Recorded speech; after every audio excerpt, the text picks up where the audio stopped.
Mặc Thanh Ti, đại tiểu thư Mặc gia.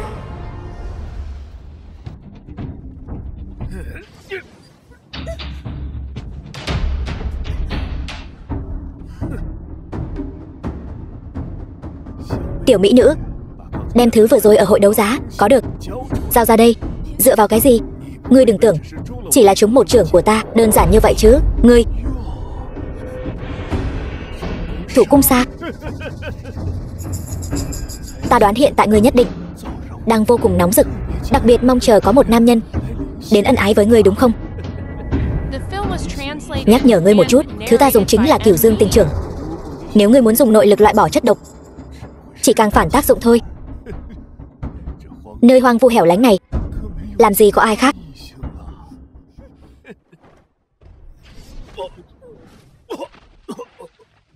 Trời ơi, luyện thể thuật này mạnh thật. Công tử, ngươi làm gì vậy? Đây là trúng độc rồi. Không còn cách nào nữa, tiểu thư, ta đang cứu ngươi đấy. Nhanh lên.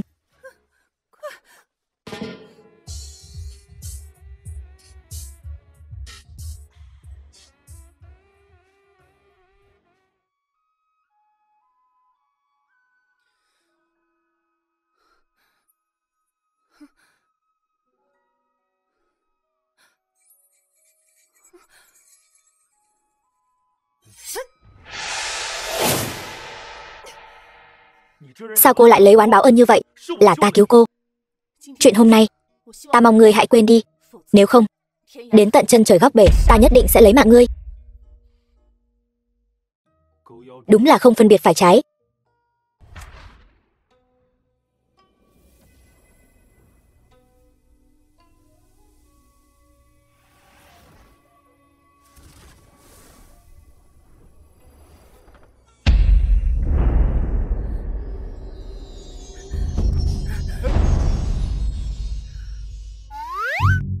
Ta nói đại tiểu thư, sao lại là ngươi nữa? Còn chưa xong nữa sao?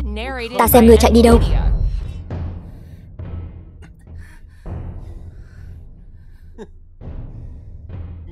Ra ngươi đúng là một con cáo già, lại giấu ngươi ở Na Lan Quốc, cái nơi khỉ ho có gáy này. Ngươi có biết ta vì tìm ngươi tốn không ít công sức không? Nàng là do ngươi làm bị thương. Một tên phế vật không thể tu luyện mà thôi. Sao nào? Chuyện của Gia Gia, ngươi cũng muốn quản sao? Ngươi hạ độc gì với ta? Ngươi nghĩ sao? Súc sinh. Đợi Gia Gia ta điều tra ra ngươi là ai, ngươi nhất định sẽ cho cả nhà ngươi bồi táng. Vậy ngươi phải sống mà trở về mới được. Hôm nay lão tử sẽ thu linh thể của ngươi, rồi để tên phế vật này biến mất. Chuyện hôm nay sẽ không ai biết. Sau này lão tử sẽ dùng tiên thiên linh thể của ngươi, thông qua âm dương dung tu, nhất định có thể đạt đến cảnh giới trong truyền thuyết. Đến lúc đó, cả Vân Khê đại lục đều là của ta. Ta nhất định sẽ không để ngươi được như ý. Đàn ông con trai lại đi bắt nạt một người phụ nữ, thật đúng là không bằng cầm thú. Diệp Huyền, cứu ta. Nói gì vậy? Giúp đỡ lẫn nhau. Tiểu tử, trách là trách ngươi không biết nhìn, thấy những gì không nên thấy. Ngươi tự kết liễu đi, kẻo làm bẩn tay lão tử. Trùng hợp thay, ta lại thích lo chuyện bao đồng, nhất là với loại súc sinh như ngươi. Chán sống rồi.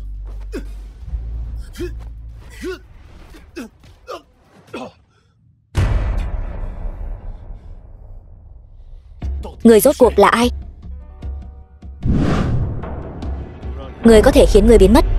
Người cứ chờ đấy.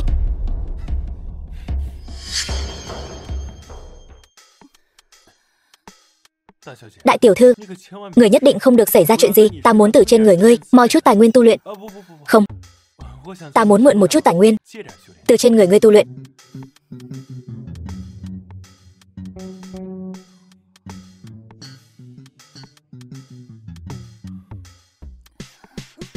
Nóng.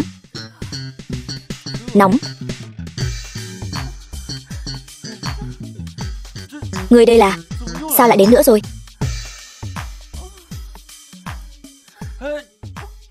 Cứu tôi. Cái này làm sao cứu đây? Không được, nàng ta trúng độc. Nếu không kịp thời âm dương điều hòa, nhất định sẽ mất mạng. Chọn cứu, thưởng thần kỹ kim thương bất đảo. Chọn không cứu, bạo phát mà mất mạng. Cái này ta còn có lựa chọn sao? Ta đã có một lần với nàng rồi. Lần này, tuyệt đối không thể thừa dịp người ta gặp nạn. Thử thách vượt qua. Hệ thống quái quỷ gì đây? Lấy sắc đẹp ra dụ dỗ. Quả nhiên giang hồ hiểm ác. Mở khóa thần cấp luyện đan thuật. Thần cấp luyện đan thuật. Trúng mánh rồi. Mặc tiểu thư, xin lỗi. Cứ lấy ngươi ra luyện tay trước vậy.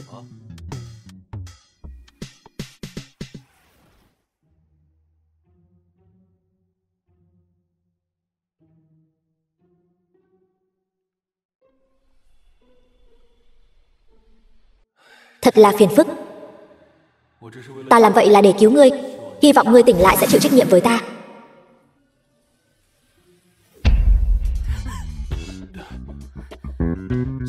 Chán sống rồi, còn dám sàm sỡ bổn tiểu thư. Ta không có sàm sỡ ngươi. Ta đang cứu ngươi. Cứu ta. Mỹ nữ, đêm khuya tĩnh mịch, xuân tiêu một khắc giá ngàn vàng. Buông tay. Ngươi nói ngươi cứu ta. Ngươi một kẻ đan điền bị phế, ngươi lấy gì mà cứu ta? Lần trước ta đã cảm thấy không đúng. Bây giờ ngươi hãy giải thích rõ ràng cho ta. Là ta cứu ngươi. Vốn tưởng ngươi là bậc chính nhân quân tử, nào ngờ ngươi chỉ là một kẻ tiểu nhân hèn hạ, thừa cơ hội lúc người ta gặp khó khăn.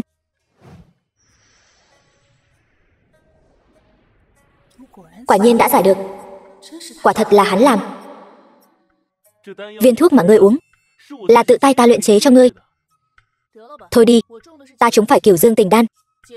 Giải độc đan là thất phẩm đan dược, giá trị ngàn vang. Ta thấy ngươi đan điền vỡ nát, ngay cả phàm nhân cũng không bằng, ngươi còn tự tay chế. Ngươi dẫn mặt ta đấy sao? Đúng là không phân biệt tốt xấu. Đứng lại. Ta cho ngươi đi sao? Ngươi còn chưa xong sao? Ta mặc kệ. Ai biết ngươi cho ta ăn cái gì? Đợi đến khi tỉ thí kết thúc, ngươi theo ta về Mạc Gia. Chỉ cần Gia ta xác nhận ta không sao, ngươi sẽ được tự do. Đồ thần kinh. Đợi tỉ thí kết thúc, ngươi đừng hòng chạy. Giờ tin rồi chứ? Trưởng lão của Tiêu Giao môn cũng nói dung hợp hỏa trùng rất nguy hiểm. Ta khuyên ngươi đừng tùy tiện thử.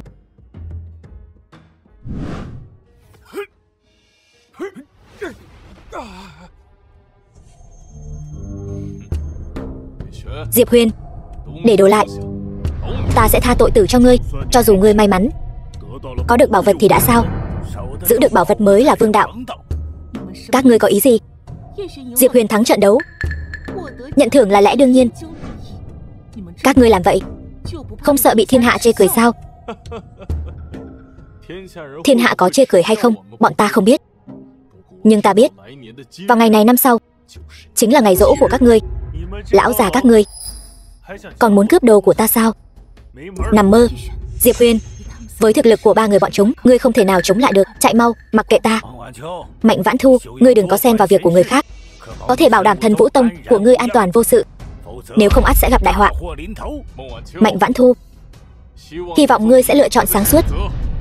Lũ già các ngươi, ta căn bản không để vào mắt.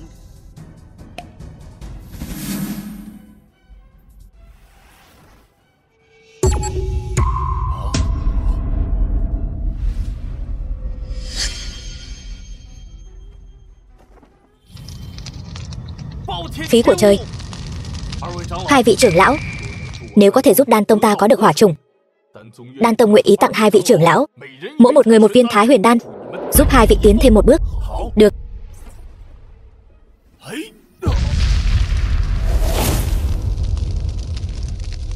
Lão già, trưởng này ta nhớ kỹ rồi. Thì đã sao? Hôm nay người chắc chắn phải mất mạng. Hỏa trùng này khó dung hợp quá, động cũng không động được.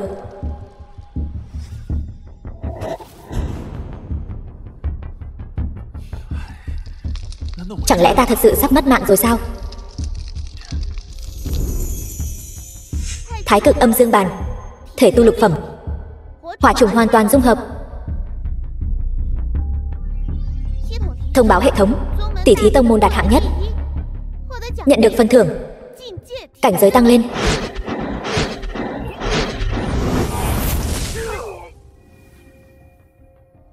Diệp Huyền.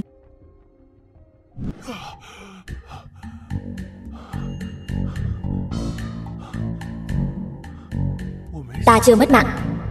Cải tử hoàn sinh. Kích hoạt phần thưởng.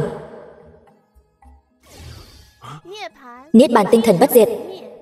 Thể xác vĩnh cửu. Khống thời thuật, khống chế thời gian. Vạn vật đều có thể khống chế. Đợi ta khôi phục lại, ta nhất định khiến các ngươi không thể tồn tại.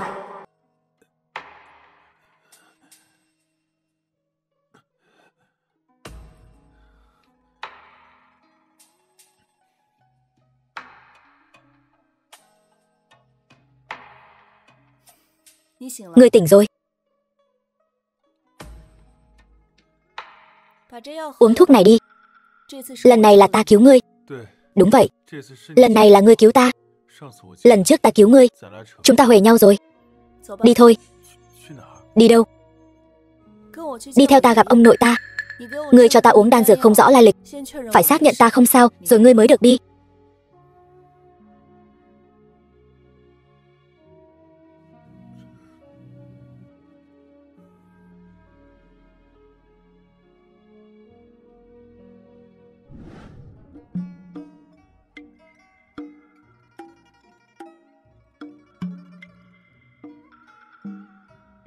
Thần kỳ.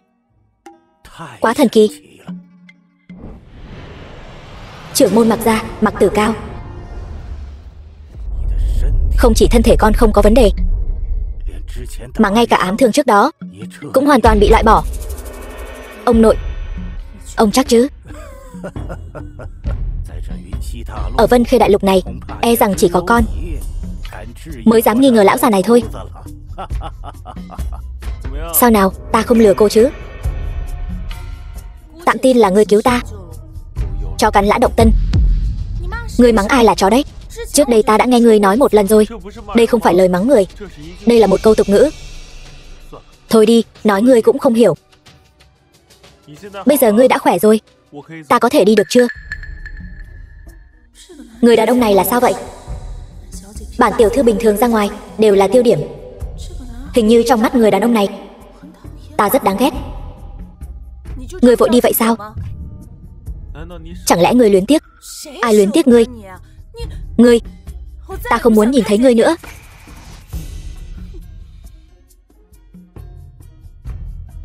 Không moi được chút tài nguyên tu luyện, cứ thế này mà đi thì thiệt thòi quá.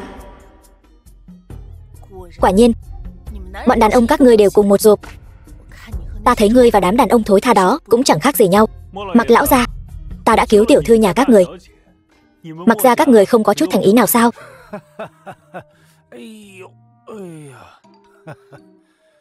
Tiểu tử thú vị này. Mặc ra ta nói lời giữ lời. Thanh Ti, chuẩn bị cho hắn một gian phòng, rồi chuẩn bị thêm cho hắn ít quần áo để thay. Từ hôm nay trở đi, ngươi cứ ở lại Mặc gia ta. Muốn ở bao lâu thì ở. Giờ thì hài lòng chưa? Gia Gia, sao lại để hắn ở lại Mặc gia chúng ta? Mặc lão gia, sao ông biết ta tên Diệp Huyền? Đừng căng thẳng. Nếu ta muốn hại ngươi, không cần bất kỳ thủ đoạn nào. Cửu phẩm đỉnh phong, bán bộ thần cảnh. Ngươi yên tâm, ở nhà ta sẽ không có ai quấy rầy ngươi tu luyện. Diệp Huyền, ta tin tưởng nhân phẩm của ngươi, cũng tin ngươi không phải là phế vật như mọi người nói. Hãy chăm sóc Thanh Ti giúp ta. Mặc lão gia này sao cái gì cũng biết vậy? Thôi kệ, cứ ở lại trước đã rồi tính. Còn ngây ra đó làm gì? Mau chuẩn bị chỗ tắm rửa và nghỉ ngơi cho bổn thiếu gia. Ngươi cái gì mà ngươi? Lời ông ngươi cũng không nghe. Sớm muộn gì cũng có ngày ngươi đẹp mặt.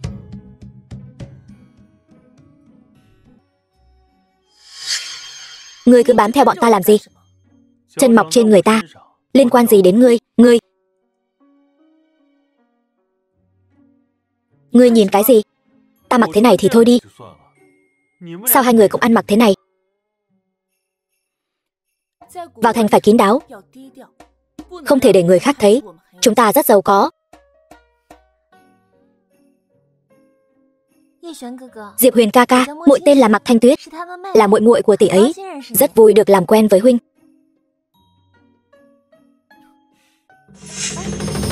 Xin chào. Thứ tạp nham nào đây? Trưởng tử Công Tôn gia, Công Tôn Vũ Hiên. Tay Tuyết Nhi cũng là thứ người có thể chạm vào sao? Người có bệnh sao? Không thấy nàng ấy đang chào ta sao? Chán sống rồi, dừng tay. Tuyết Nhi, muội đừng hòng bao che tên phế vật này. Liên quan gì đến ngươi? Liên quan gì đến ta? Hắn giữa thanh thiên bạch nhật, dám dùng bàn tay dơ bẩn mạo phạm muội, ta tất nhiên phải đòi lại công đạo cho muội. Đây là bằng hữu của ta. Bằng hữu của muội? Ngươi vừa tới đã ra tay với bằng hữu của ta, thật là quá thất lễ. Ta thấy hắn ăn mặc tầm thường, trên người lại không có chút linh lực dao động nào, cứ tưởng là tên ăn mày nào đó đang quấn lấy muội. Ngươi còn dám nói ta? Ngươi nhìn ngươi ăn mặc như vậy, còn không bằng ta nữa. Ngươi biết cái gì? Ở cổ vật hành thì không thể lộ ra vẻ giàu có. Chúng ta đi. Mạc Thanh Tuyết, muội cứ chờ đấy. Sớm muộn gì ta cũng sẽ có được muội. Diệp Huyền phải không? Dám đụng vào nữ nhân của Công Tôn Vũ Hiên ta, mạng của ngươi ta nhất định phải lấy.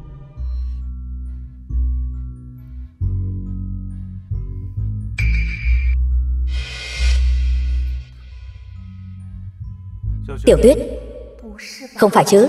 Sao hắn có thể gọi ta một cách thân mật như vậy? Hơn nữa, hắn hình như không có ác ý, thật đáng ghét. Sao vậy Diệp Huyền ca ca? Những thứ tốt ở đây chỉ có thể dùng tiền mua sao? Về lý thuyết thì có thể lấy vật đổi vật, nhưng mà đồ ở đây đều là bảo vật hiếm có. Rất ít người có thể lấy ra vật phẩm hiếm có tương đương. Vì vậy cho đến hôm nay, tất cả các gia tộc đều bỏ ra số tiền lớn để mua. Tuy nhiên, rất nhiều bảo vật ở đây đều chưa được giám định bằng linh lực. Có nhiều lúc bỏ tiền ra mua về có thể cũng chỉ là một món đồ bỏ đi. Vậy ý ngươi là nếu ta có thứ tốt cũng có thể mang đến đây bán? Đương nhiên là được. Cổ vật hành làm việc, bất kể ngươi dùng thủ đoạn gì để có được món đồ, chỉ cần nó chân quý và hiếm có, cổ vật hành đều sẽ nhận hết. Đây quả là một con đường làm giàu. Tuyết Nhi, tên ăn mày này chắc không phải là người Mạc gia các người tìm đến để giúp các người giám định bảo vật chứ? Chó ngoạm xương đâu dễ nhả ra. Nói ai là ăn mày hả? Hai vị đại tiểu thư Mạc gia, các người cũng không cần cố giữ thể diện làm gì. Không chừng sau hôm nay Mạc gia các ngươi e rằng sẽ bị loại khỏi tam đại gia tộc đấy. Ta thấy Công Tôn gia, kẻ đứng thứ 3.000 năm, vẫn chưa đủ tư cách để khiêu khích gia tộc ta đâu. Lần này ta mang đến động lực linh tu đứng hạng 10 ở Vân Khê Đại Lục, tuyệt đối sẽ không bỏ qua bảo vật hôm nay. Ngược lại các ngươi chỉ mang theo một tên phế vật không có chút linh lực nào. Mạc gia các ngươi hôm nay làm sao đấu lại Công Tôn gia ta? Chẳng lẽ là dựa vào hắn để đoán sao? Tên tiện dân như thế này làm sao vào được nơi này chứ? Đúng vậy, nghe nói hắn là một tên phế vật mà. Ta xem tên mặt trắng này là nam sủng được đại tiểu thư Mạc gia bao nuôi đấy. Nam sủng?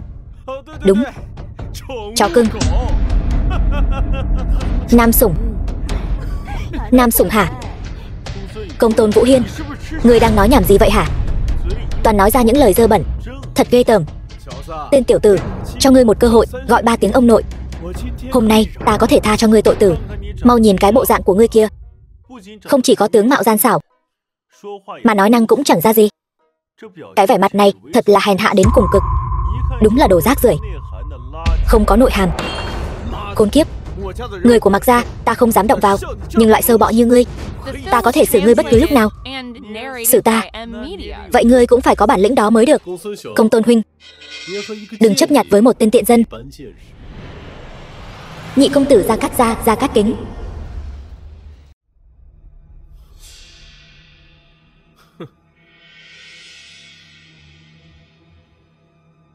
Người này sao lại quen thuộc thế nhỉ?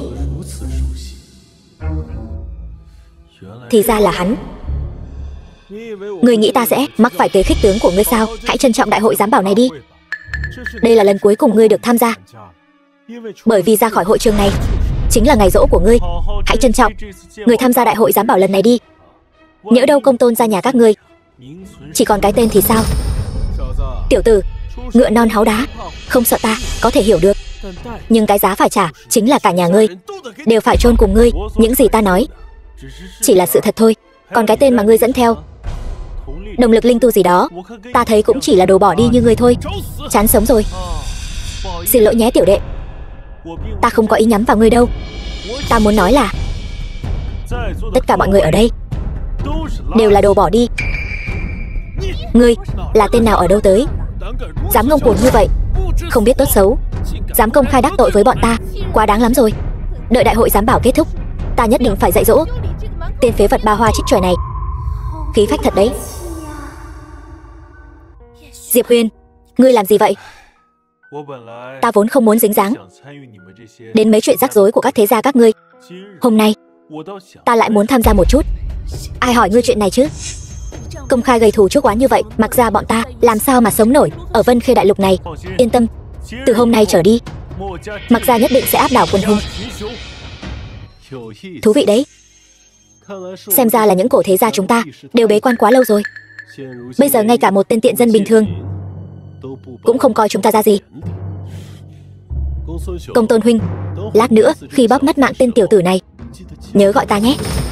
Đã lâu rồi ta chưa được trải nghiệm cảm giác người khác quỳ trước mặt ta cầu xin tha thứ là như thế nào. Đủ rồi, chuyện chính quan trọng hơn.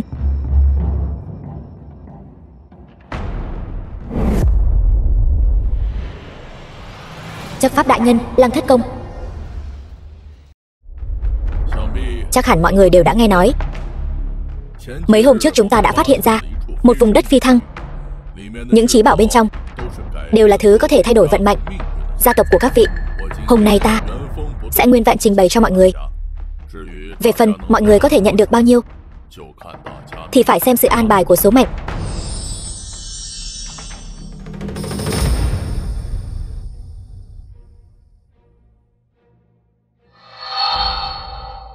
Theo quy tắc, mỗi hộp gấm sẽ được đấu giá công khai. Ai trả giá cao hơn sẽ được. Nếu trực tiếp hô mở thì sẽ trực tiếp nhận được. Mở mỗi hộp gấm cần 500 vạn. Mọi hậu quả tự chịu. Tuy nhiên sau khi bắt đầu giám định bảo vật, bất kỳ ai cũng không được rời đi, nếu không tự gánh chịu hậu quả. Bây giờ bắt đầu giám định.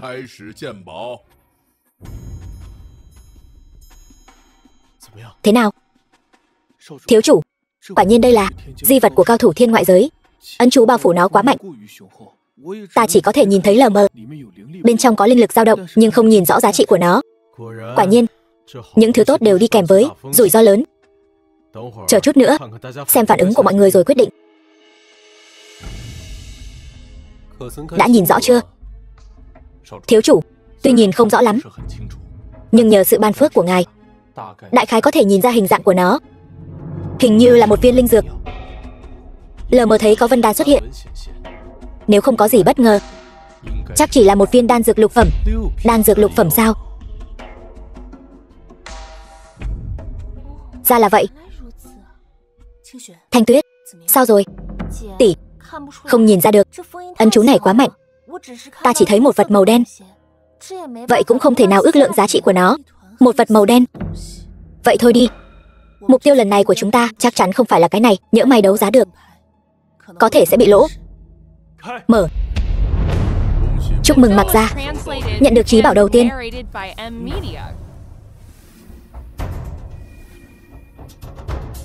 500 vạn ta đã nhận. Sau khi hộp bảo vật được giải trừ ấn chú, tự nhiên sẽ dâng lên cho ngươi. Đồ ngu. Mặc Gia các ngươi đến đây để làm trò cười hay là đến để ném tiền? Từ khi giới đầu cổ được thành lập đến nay, Mặc Gia các ngươi vẫn là lần đầu tiên hào phóng như vậy. Gia Cát huynh, ta lại thấy Mặc Gia này phất lên rồi. Chỉ là 500 vạn thôi mà, ném đi cũng không tiếc. Diệp Huyền, ngươi có biết ngươi hô mở là trừ vào tiền của ta không? Bây giờ hối hận rồi. Thật đáng tiếc. Các ngươi sủa cái gì vậy? Sao các ngươi biết được cái hộp này chứa đồ không đáng 500 vạn? Đồ ăn mày hôi hám không biết nhìn hàng. Trong những dịp trọng đại như thế này, ngươi lần đầu đến đây sao? Phải. Vậy thì sao? Vậy thì đã sao? Những chiếc hộp gấm chưa mở như thế này, rủi ro là lớn nhất. Nhiều người đều ôm tâm lý may mắn, muốn lấy nhỏ thắng lớn, cuối cùng tán ra bại sản. Năm ngoái có một tông môn xếp hạng thứ 10, vì vậy mà trực tiếp xuống hạng thành gia tộc bình thường. Công tôn Vũ Hiên, những điều ngươi nói bọn ta đều biết, không cần phải ở đây nói bóng nói gió. Hơn nữa, thứ này còn chưa mở ra, nhỡ đâu là một bảo vật thì sao? Ta khuyên các ngươi đừng nên ôm mộng tưởng gì đó nữa. Ngươi có ý gì? Thứ bên trong bọn ta đã nhìn rõ rồi, chỉ là một viên linh đan lục phẩm, giá trị nhiều nhất cũng chỉ khoảng 100 vạn. Con cáo già Gia Cát này, hắn lại có thể nhìn thấy rõ ràng bảo vật bên trong. Cứ thế này, đống bảo vật chẳng phải đều thuộc về hắn hết sao? Quả không hổ danh là Gia Cát huynh, kỳ môn đội giáp của nhà họ Gia Cát các ngươi quả nhiên bất phàm. Công tôn huynh cũng không kém cạnh, nhưng lần này nhà họ Mặc chắc chắn sẽ lỗ to, không chừng còn ảnh hưởng đến toàn bộ nữa. Đây là hộp gấm thứ 2 của hôm nay. Bây giờ mở. Xin chúc mừng nhà họ Mặc nhận được bảo vật thứ 2. Cũng như cũ, 500 vạn ta tự động trừ. Bảo vật lát nữa sẽ chỉnh lên. Diệp Huyền, ngươi bị điên sao? Diệp Huyền, ngươi có ý gì? Lần đầu là giả vờ, lần thứ 2 này chính là cố ý. Hắn rõ ràng biết luật lệ, lại liên tục làm loạn, rõ ràng là đang hãm hại nhà họ Mặc các ngươi. Ta khuyên các ngươi nên điều tra kỹ lai lịch của người này, không chừng chính là kẻ thù phái tới làm gián điệp. Mặc đại tiểu thư, người băng thanh ngọc khiết như vậy, đừng có rước sói vào nhà, bị ăn sạch sẽ đấy. Kẻ bại hoại chỉ biết hạ xuân dược với nữ nhân, còn dám dạy đời ta sao? Cái gì? Hạ xuân dược?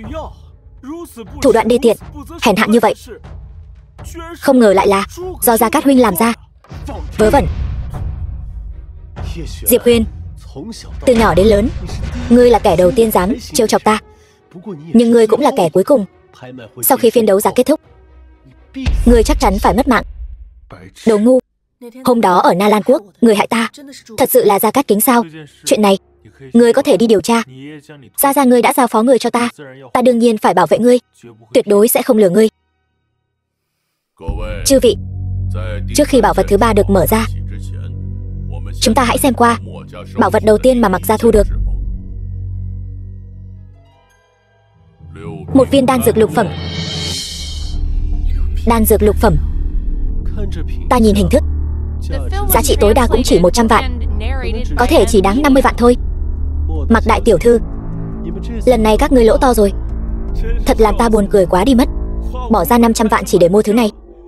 Nếu là ta sẽ tìm một nơi vắng vẻ, tự kết liễu cho xong. Quả nhiên chỉ là đan dược lục phẩm sao? Diệp Huyền, người thật sự đang giúp ta sao? Gia Cát Kính vừa rồi rõ ràng đang giúp chúng ta, hắn ta là người hạ dược ta sao? Diệp Huyền, người hại bọn ta mất 500 vạn, người đã làm lỡ đại sự của chúng ta. Tuyết Nhi, hay là thế này, nàng đồng ý gả cho ta, ta có thể miễn cưỡng bỏ ra 200 vạn mua viên đan dược này, để nàng giảm bớt tổn thất. Thế nào? Diệp Huyền, đều tại ngươi. Nếu ngươi khiến 2 tỷ muội bọn ta mất mặt, lát nữa sau khi đại hội giám bảo kết thúc, ta nhất định sẽ cho ngươi đẹp mặt. Quả nhiên nhan sắc và trí tuệ không thể song hành. Diệp Huyền, ngươi làm gì vậy? Đan dược bị hủy thì càng không đáng giá.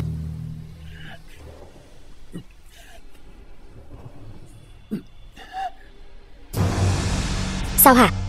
Đã xấu hổ đến mức giận dữ, đập nát đan dược rồi sao? Trên thế gian này làm gì có chuyện bánh từ trên trời rơi xuống, muốn dựa vào vận may để làm giàu. Thật ngây thơ. Khoan đã, hình như có thứ gì đó. Cái này, đây chẳng lẽ là...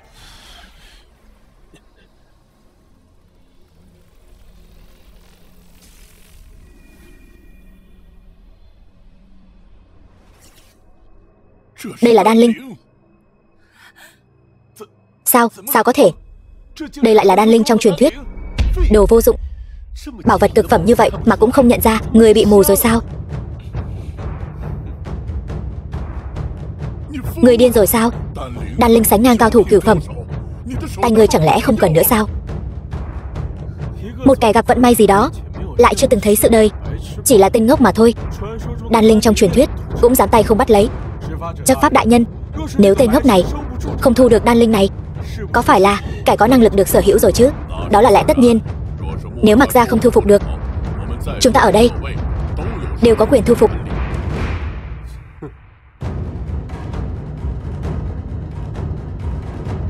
Nhưng mà thương hội chúng tôi có quyền ưu tiên bắt giữ. Nếu chúng tôi có được, sẽ lại đem ra đấu giá 2.000 vạn. Giá cao thì sẽ có được. Thu cho ta.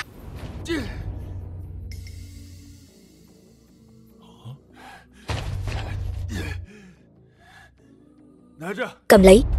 May mà linh đan này chưa sinh ra được trí tuệ, nếu không hôm nay thật sự bỏ mạng ở đây rồi.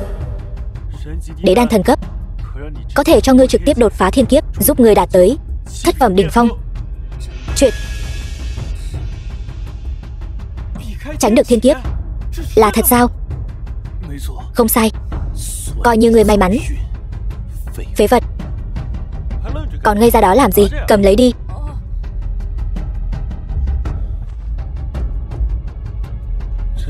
Thật là nữ nhân chưa thấy sự đời. Diệp Huyền ca ca, huynh thật đẹp trai. Quả nhiên anh hùng xuất thiếu niên. Vị tiểu huynh đệ này, cực phẩm đế đan này, huynh có nguyện ý bán cho thương hội chúng tôi không? Chúng tôi nguyện ý trả giá 2.000 vạn. 2.000 vạn. Tỷ, chúng ta phát tài rồi. Vậy mà đáng giá 2.000 vạn, lãi dòng 1.500 vạn. Đối với chúng ta, tiếp theo quả thật là trợ giúp rất lớn. Nhưng mà cực phẩm đế đan này cũng là thứ khó gặp. 3.000 vạn. Được, thành giao. Trời ơi, báo giá thấp rồi. Thành giao.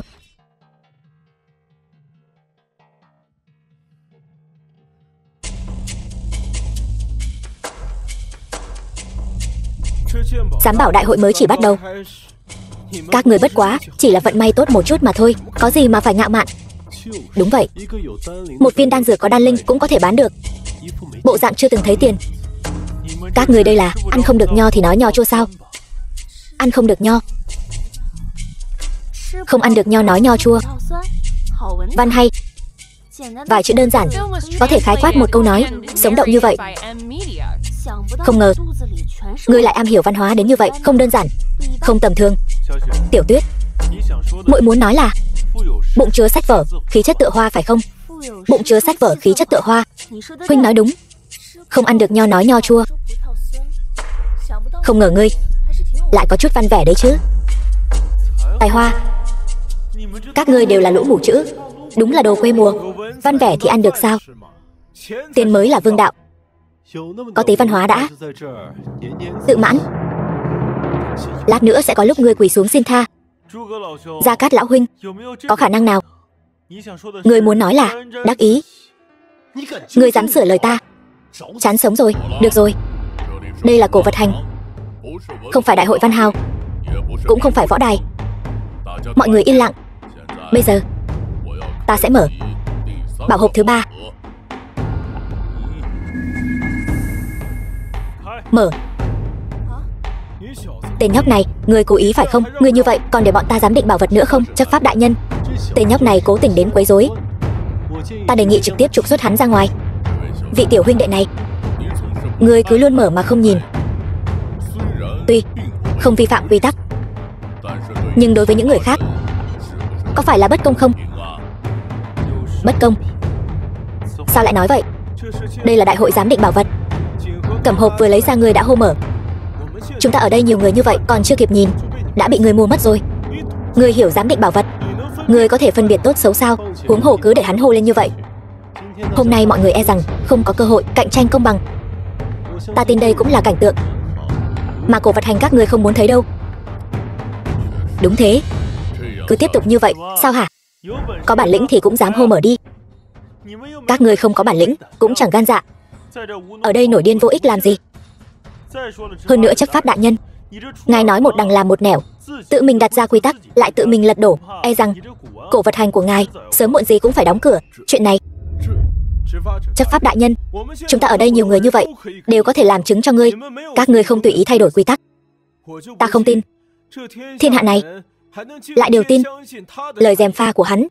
Được, vậy thì cứ theo quy tắc trước đó. Khoan đã. Mỗi cầm hộp đều được đấu giá công khai. Hôm mở trực tiếp là có được ngay. Hôm mở trực tiếp là có được ngay. Hôm mở trực tiếp. Thôi được rồi. Hôm mở trực tiếp là có được ngay. Hôm mở trực tiếp là có được ngay. Âm thanh cũng tắt đi. Hôm mở trực tiếp là có được ngay. Chấp pháp đại nhân, nếu ngươi còn muốn thay đổi quy tắc, ta không ngại đem những hình ảnh này để ở trên không trung Vân Khê Đại Lục phát sóng nửa tháng. Cổ vật hành có thể mở tiếp hay không thì dựa vào quyết định của ngài đấy. Tiểu huynh đệ, ta vừa rồi muốn nói là cứ theo quy tắc trước đó mà làm. Được, vậy chúng ta tiếp tục. Bảo bối này, kẻ có năng lực sẽ có được. Có gan dạ cũng là một phần của năng lực. Nếu các ngươi không phục thì cứ việc nói thẳng ra. Tiểu tử, ngươi có biết làm vậy sẽ có hậu quả gì không? Ta đã nói rồi mà. Tất cả các ngươi ở đây đều là rác rưởi. Chẳng lẽ ngoài mù mắt ra còn biết tai nữa sao? Ngươi cái gì mà ngươi? Ngầu quá. Những gì ta làm đều theo đúng quy tắc. Nếu các ngươi cho rằng ta phá vỡ quy tắc thì chứng tỏ sức mạnh của ta vượt trội hơn các ngươi. Người không phạm ta, ta không phạm người. Mong rằng chư vị hãy tự lo cho mình. Chấp pháp đại nhân, chúng ta tiếp tục thôi. Được. Tiếp theo mở bảo hộp thứ tư.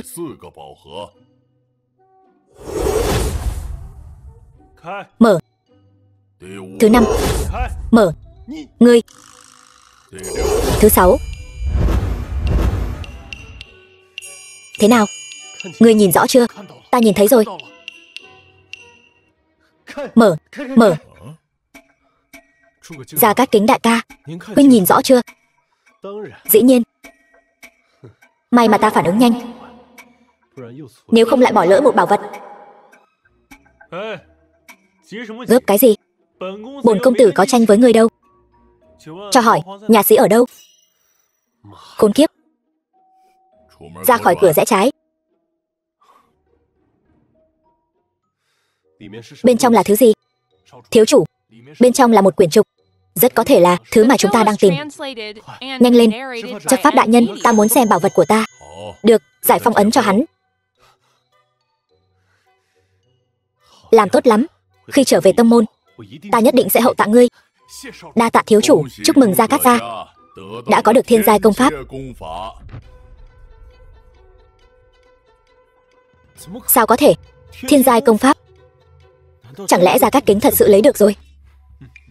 Thật là không tốn chút công sức nào. Không lẽ thật sự bị Gia Cát gia cướp mất rồi? Diệp Huyền không lẽ toàn đoán mò, cướp liền 5 món bí bảo, còn 4 món nữa không biết là thứ gì. Kiếm được 2.000 vạn, không lẽ lại thua hết sao?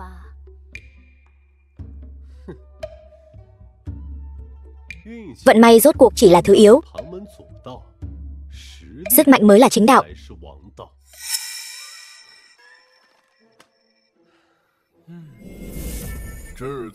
Chí tôn phần canh đại pháp. Học được công pháp này, vạn vật đều có thể nấu. Đầu bếp tài giỏi có thể nấu cơm mà không cần gạo. Chúc mừng thân bếp Gia Cát.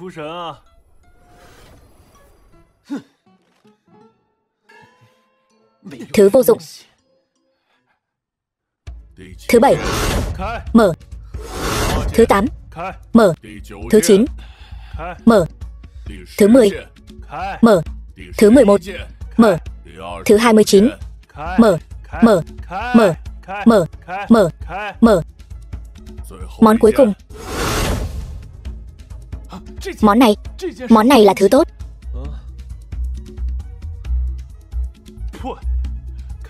Mở. Tất cả đều là của hắn.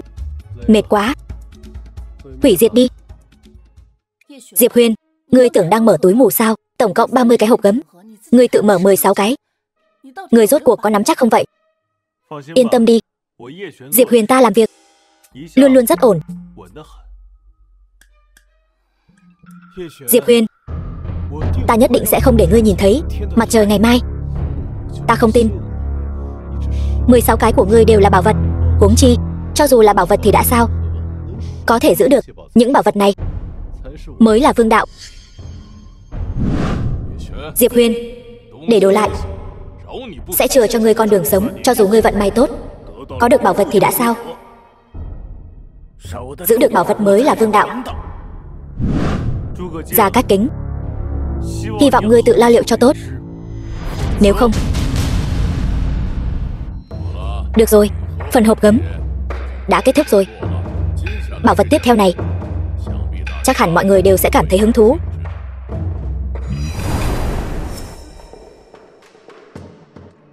Đây là... Chư vị, chắc hẳn đây chính là mục đích mọi người đến đây hôm nay. Tiên pháp Phong Hậu Kỳ Môn. Mở. Ta hô mở rồi. Công pháp này khi chúng tôi phát hiện ra thì đã được giải phong ấn, cho nên chỉ có thể đấu giá công khai. Theo quy tắc của cổ vật hành chúng tôi có thể định giá bán. Chân bảo hiếm có, ưu tiên đổi. Giá cao thì sẽ có được. Giá khởi điểm 1.000 vạn. Bây giờ bắt đầu đấu giá. Chư vị, Phong Hậu Kỳ Môn này chính là công pháp chí cao của Gia Cát gia chúng tôi. Vẫn mong chư vị nể mặt ta một chút. Ta ra 5.000 vạn. Gia Cát huynh, xin thứ cho tại hạ mạo phạm. Công pháp này gia tộc nào có được đều sẽ lên như diều gặp gió. Ta ra giá 5.100 vạn. 5.500 vạn. Ta ra 6.000 vạn. Tiêu rồi. Đây mới là thứ Mặc gia chúng ta muốn có nhất. Bây giờ chúng ta không đủ tiền, còn tranh với bọn họ thế nào nữa? Diệp Huyền, làm sao bây giờ? Chúng ta đã hết tiền rồi. Chỉ cần có được quyển công pháp này, ai cũng có thể trở thành gia tộc đứng đầu Vân Khê Đại Lục. Phải đó, nếu không phải Mặc gia chúng ta có được, hai chị em chúng ta sắp trở thành đồ chơi của đám công tử bột này rồi. Không phải chỉ là một quyển bí tịch tiên pháp thôi sao? Ta có cách, ngươi có cách gì? Bây giờ chúng ta đã hết tiền rồi. Những thứ ngươi mua vẫn chưa có kết quả thẩm định. Đợi tiền về, cho dù nó rất đáng giá, nhưng tiên pháp đã bị bọn họ mua mất rồi. Thôi được rồi, đã quan trọng như vậy, ta sẽ mua cho ngươi. Ta ra giá 7.000 vạn. Đến lúc nào rồi? Ngươi còn đùa nữa. Chúng ta hết tiền rồi. Ngồi yên, cứ nhìn là được. Tin tôi đi. Ngươi là cái thá gì dám tranh đồ với Gia Cát Kính ta? Ta là cha ngươi. Ngươi chấp pháp đại nhân, Mặc ra bọn họ bây giờ hoàn toàn không thể nào lấy ra nhiều tiền như vậy. Bây giờ hoàn toàn chỉ là đang hét giá. Theo quy củ của cổ vật hành, bọn họ bây giờ nên bị đuổi ra ngoài rồi cắt lưỡi.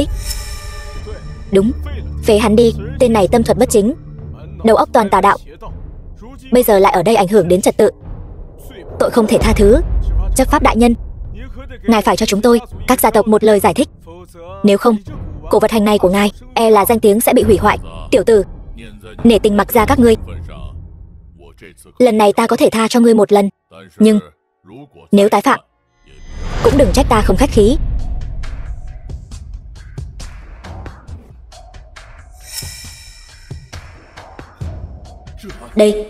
Đây là tuyệt thế đế đan. Bây giờ ta có tư cách lấy Phong Hậu Kỳ Môn này chứ?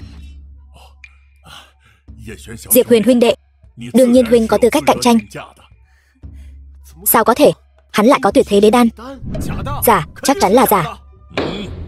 Vô lễ, dám nghi ngờ năng lực của ta sao? Ta còn không phân biệt được thật giả nữa hay sao? Không có, chấp pháp đại nhân, tiếp tục đấu giá. Tiên thuật này nhà Gia Cát ta nhất định phải có được. Ta đặt 200 vạn. Tuyệt thế đế đan.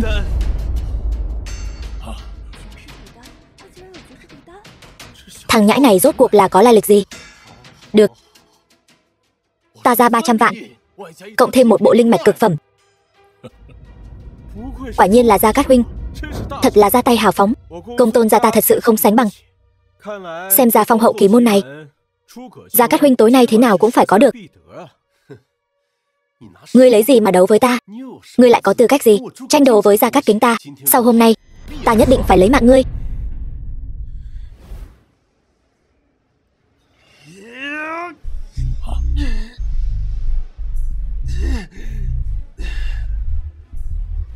Dùng đan này chắc chắn sẽ đạt đến cảnh giới thử phẩm.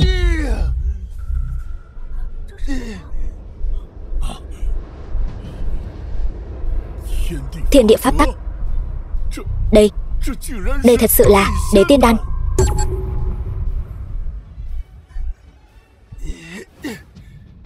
Thành giao. Chúc mừng Mạc gia có được chí bảo. Tiểu tử, ta phải lấy mạng ngươi.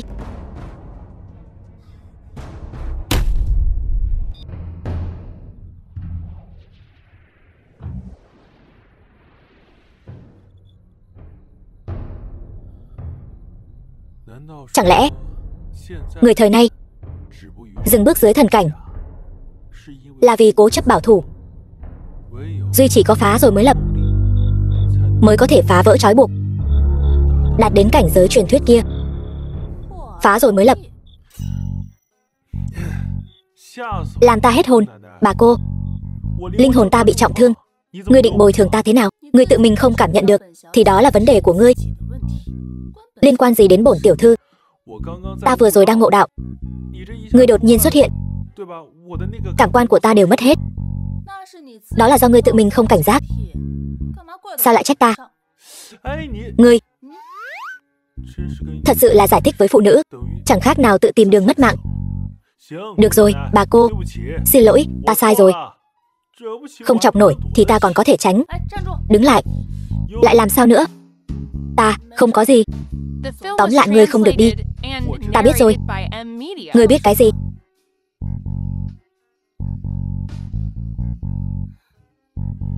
Ngươi muốn làm gì?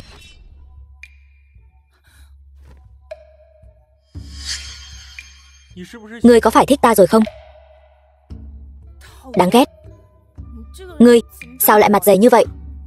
Cảm ơn đã khen. Còn chuyện gì nữa không? Không có gì thì ta đi đây. Diệp Huyền, đứng lại. Ta có vấn đề muốn hỏi ngươi. Bà cô, còn chuyện gì nữa vậy?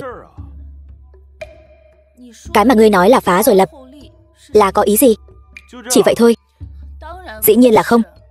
Đây chỉ là một trong số những vấn đề. Nói nhanh lên, nếu không ta sẽ nói với ông nội ta. Người lưu manh. Đến lúc đó ông nội ta nhất định sẽ... Được, ta nói. Chính là ta vừa mới ngộ ra được thiên địa pháp tắc đại đạo. Sao có thể? Không phải đan điền của ngươi đã bị phế rồi sao? Làm sao có thể cảm nhận được đại đạo giữa trời đất? Đúng vậy. Ta cũng không rõ lắm. Đúng rồi. Ông nội cô đạt đến đỉnh cao cửu phẩm bao lâu rồi? Ông ấy đã từng ngộ ra thiên địa pháp tắc nào chưa? Chẳng lẽ nói phương pháp cảm nhận thiên địa đại đạo pháp tắc chính là tự phế đan điền? Đáp đúng rồi. Cho dù là thật thì trên thế gian này có bao nhiêu người nguyện ý vì cái cảnh giới hư vô đó mà tự phế đan điền? Bắt đầu lại từ đâu? Không thử sao biết không được. Cô xem ta, đan điền giờ đã bị phế rồi, nhưng mà sống cũng tốt mà. Ta biết ngươi đang an ủi ta. Cảm ơn. Cái tính khí ngang ngược vô lý đó đâu rồi? Đột nhiên như vậy, ta có chút không quen. Bản thân được hời còn giả vờ, có biết xấu hổ không vậy? Vẫn là như vậy thoải mái hơn. Sao mà đê tiện vậy? Cô chưa từng nghe câu nói này sao? Người tốt sống không thọ, người xấu sống ngàn năm. Vậy ta hỏi ngươi, về chuyện tiên thiên đạo thể của ta, ngươi chẳng có chút tò mò nào sao? Chuyện này biết rồi, chẳng phải chỉ là cùng tu luyện với cô, con đường tu tiên này sẽ bằng phẳng như diều gặp gió. Không ngờ ngươi lại biết chuyện này. Vậy thì đã sao? Thì đã sao? Ngươi đã biết bí mật này rồi. Chẳng lẽ ngươi không có ý nghĩ nào khác với ta sao? Dĩ nhiên là không rồi. Cho dù cô có tạo dáng quyến rũ ta, đứng trước mặt ta, cởi hết quần áo ra, thì ta cũng chẳng có hứng thú với cô. Ta không xinh đẹp bằng Thanh Tuyết sao? Dừng lại. Không phải ý đó. Diệp Huyền, ngươi có biết Hoài Bích Kỳ tội không? Ý cô là ông nội ta bế quan ngộ đạo, chắc phải 1 năm rưỡi mới ra được. Phong hậu kỳ môn này quá quý giá, ta sợ mình không bảo vệ được nó, muốn giao cho ngươi bảo quản. Cô không sợ ta cầm thứ này bỏ chạy sao? Vậy thì bổn tiểu thư nhất định sẽ đuổi bắt ngươi đến cùng.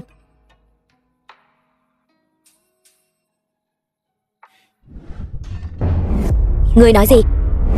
Hiệu thuốc của chúng ta mấy ngày gần đây đều vắng tanh. Đại trưởng lão, đúng là như vậy. Do đột nhiên xuất hiện một đan tông với đan dược phẩm chất cực cao, độc chiếm toàn bộ thị trường. Không chỉ vậy, Đồng thời xuất hiện một vị thiên tài luyện đan sư, chỉ còn một bước nữa là thành đan tiên. Hơn nữa, vị thiếu niên đó mới chỉ khoảng 20 tuổi. Đại tiểu thư, nhị tiểu thư dạo này đang làm gì? Thưa đại trưởng lão, hai vị tiểu thư dạo gần đây đang ở cổ vật hành giám định bảo vật, có thu hoạch gì không? Cổ vật hành vốn luôn bảo vệ sự riêng tư của khách hàng, nhưng tiểu nhân nghe được tin rằng hai người họ ở đó vung tiền như rác. Gia tộc kinh doanh đang bị tổn thất, họ còn có tâm trạng đi chơi đó đây sao?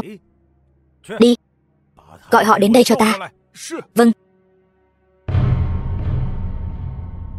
Bái kiến nhị vị trưởng lão. Ta cũng đang định tìm các ngươi. Trong mắt các ngươi còn có hai lão già chúng ta nữa không? Đại trưởng lão lời này là ý gì? Ý gì? Gia tộc kinh doanh đang gặp khó khăn, các ngươi không quan tâm thì cũng thôi đi, còn có tâm trạng đến cổ vật hành phung phí tài sản gia tộc. Nếu không phải nghe hạ nhân bẩm báo, đến bây giờ chúng ta cũng không biết các ngươi ở cổ vật hành vung tiền như rác. Sao nào? Cảm thấy mình đã lớn rồi, làm việc gì cũng không cần bẩm báo bọn ta nữa, phải không? Ông đâu phải là gia chủ, tại sao bọn ta phải bẩm báo với ông? Hơn nữa, số tiền này vốn là ông nội cho phép bọn ta tự do sử dụng, liên quan gì đến các ông? Các ông có tư cách gì mà tỏ thái độ với chị em bọn ta? Vô phép, càng ngày càng không ra thể thống gì cả. Bọn ta là trưởng lão Mặc gia, gia chủ không có ở đây, mọi việc đều do bọn ta quyết định. Ngươi, nhị vị trưởng lão, xin đừng chấp nhặt với Thanh Tuyết, muội ấy còn nhỏ chưa hiểu chuyện. Theo gia pháp, dám nói chuyện với trưởng lão như vậy. Đây là thiên kiếp công pháp, linh mạch cực phẩm. Không chỉ vậy, chúng tôi còn kiếm thêm được 100.000 vạn. Nhị vị trưởng lão, đêm qua hai chị em bọn ta quá mệt mỏi, không kịp báo cáo, mong nhị vị trưởng lão lượng thứ. Hai lão già bọn ta chẳng phải là lo lắng cho sự phát triển của Mặc gia thôi. Đứa nhỏ Thanh Tuyết này từ nhỏ đã thẳng tính, bọn ta đương nhiên sẽ không trách phạt. Hai chị em quả không hổ là con cưng của trời của Mặc gia chúng ta. Có những tài nguyên này, nhất định có thể giải quyết nguy cơ của gia tộc. Không chỉ vậy, Mặc gia chúng ta còn có thể tiến thêm một bước nữa. Tin vui, đại trưởng lão, Lan Đình thư viện gửi thư đến, Mặc Thanh Ti đã được thư viện nhận làm đệ tử nội viện rồi. Lan Đình thư viện lại còn là đệ tử nội viện, có thể vào ngoại viện đã là xuất sắc rồi. Vào được nội viện này, nhất định là bá chủ một phương. Đây chính là sự tồn tại của các thế gia đỉnh cấp, vượt trên cả Vân Khê đại lục. Thật là trời giúp ta. Mặc gia chúng ta nhất định sẽ trở thành thế gia đệ nhất Vân Khê đại lục. Lan Đình thư viện, một khi nhập học, e là rất lâu không thể quay về. Thanh Ti, còn nhất định phải thể hiện tốt trong học viện, nhất định phải vì Mặc gia chúng ta mang lại càng nhiều lợi ích hơn.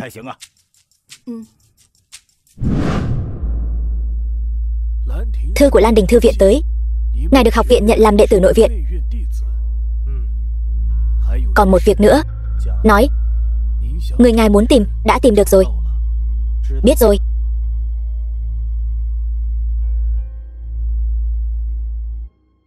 Diệp Huyền, lần này ta nhất định sẽ khiến ngươi biến mất khỏi thế gian này. Bát Hoang quyết vận hành 99 lần, kích hoạt phần thưởng vũ khí Thương Linh. Vậy chẳng phải ta có thể tu luyện cả thương thể rồi sao?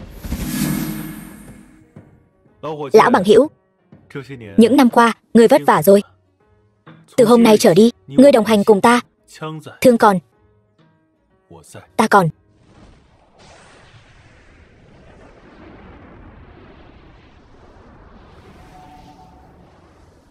Phá vỡ pháp tắc, duy ngã độc tôn.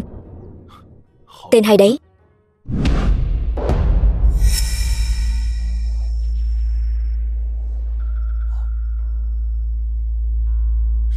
Thần binh giáng thế.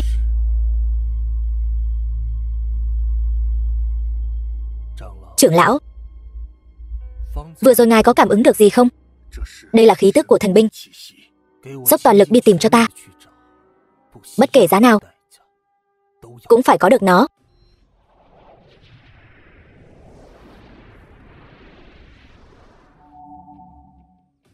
Giờ đây, ta sở hữu thần khí đứng đầu trăm binh, cũng như củ khoai lang nóng phỏng tay. Ba đại gia tộc toàn Vân Khê Đại Lục, ta đắc tội hai nhà, e là sớm mất mạng, sớm siêu sinh. Ta nhất định phải tìm một chỗ dựa. Diệp Huyền, rất tiếc, tư cách nhập học của ngươi đã bị hủy bỏ. Ta hiểu. Nhưng trưởng lão, thực ra bây giờ ta, Diệp Huyền, trước khi bị phế, ngươi quả thật rất có tiền đồ. Không ngoa khi nói, toàn bộ Vân Khê Đại Lục đều không ai sánh bằng ngươi. Nhưng đó đều là quá khứ. Ngươi bây giờ, ngay cả ngoại viện của Lan Đình Thư Viện cũng không có tư cách.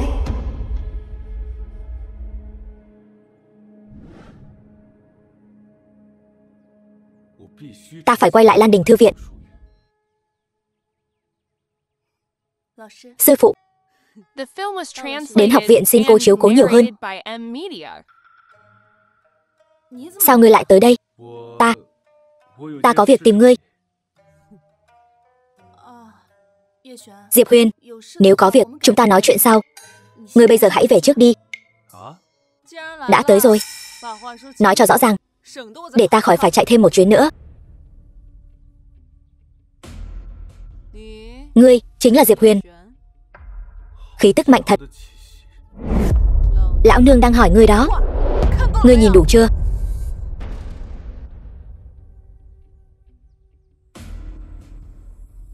Ta là Diệp Huyền. Tiền bối là...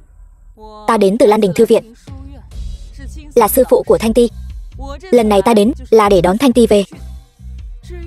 Còn ngươi, ta khuyên ngươi rời khỏi nàng ấy, đừng trở thành hòn đá cản đường nàng ấy. Sư phụ, Diệp Huyền hắn, cầm miệng. Ta làm vậy là vì muốn tốt cho con. Sao ngươi dám chắc chắn rằng ta là hòn đá cản đường trên con đường tu luyện của Thanh Ti? Tự tin là điều tốt, nhưng không thể mù quáng. Ngươi chắc cũng biết, thể chất của Thanh Ti rất đặc biệt.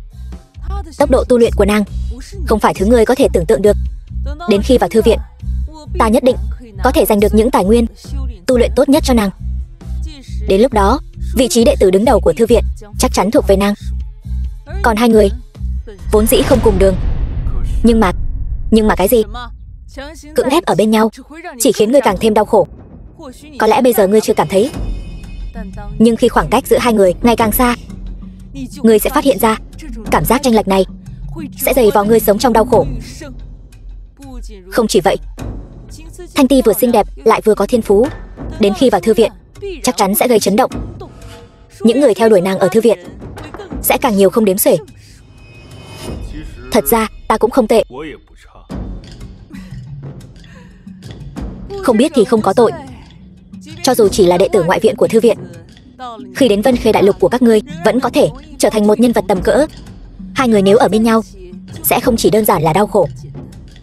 Ngươi sẽ mất mạng. Ta biết ngươi muốn nói gì. Ta cũng biết, thực ra ngươi cũng là người tốt.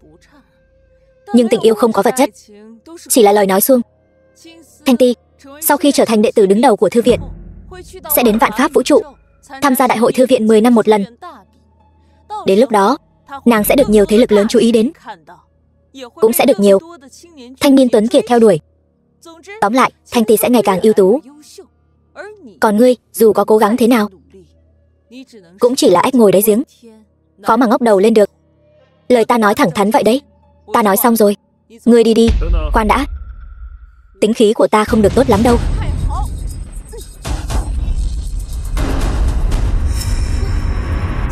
Tu luyện cả thương và thân thể.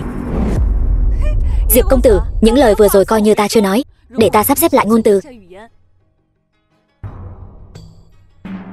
Diệp công tử, hãy làm đồ đệ của ta. Ngươi và Thanh Ti hãy thành thân ngay tại đây.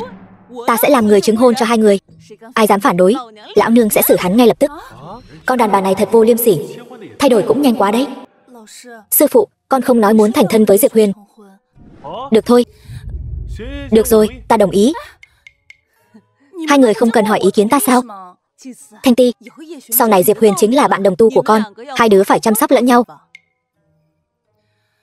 Sư phụ yên tâm, từ nay về sau, không ai có thể bắt nạt vợ con đâu. Diệp Huyền, ngươi, Thanh Ti, con xem tên tiểu tử Diệp Huyền này, trẻ tuổi mà lắm tiền, con nhìn cây thương trong tay hắn kia, đó chính là thần khí trong các thần khí. Diệp công tử thực lực phi phàm, chúng ta phen này không lỗ. Nhưng mà vi sư là người từng trải, nghe vi sư không sai đâu. Hơn nữa, con dám nói không có chút động lòng với tiểu tử này không? Con không có. Diệp công tử, ta xưa nay là người có gì nói nấy. Chúng ta coi trọng là nhân phẩm của ngươi. Sau này Thanh Ti sẽ giao cho ngươi chăm sóc. Nữ nhân này nói dối mà, mặt không đổi sắc. Nam Kiều đạo sư, ta có 2 việc cần cô giúp đỡ. Được, ta đồng ý. Nói đi.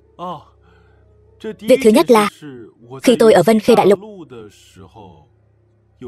có 3 đại gia tộc thì đã đắc tội 2 nhà. Vậy ta đến Công Tôn gia và Gia Cát gia một chuyến. Ai không phục, ta chém hắn. Việc thứ hai là gì? Ta muốn mời Nam Kiều lão sư đến Nạp Lan quốc bảo hộ Thần Vũ Tông. Được. Tiểu tử, có người ở đây, Thần Vũ Tông tương lai nhất định là tông môn đỉnh cấp của vạn pháp vũ trụ. Đa tạ lão sư.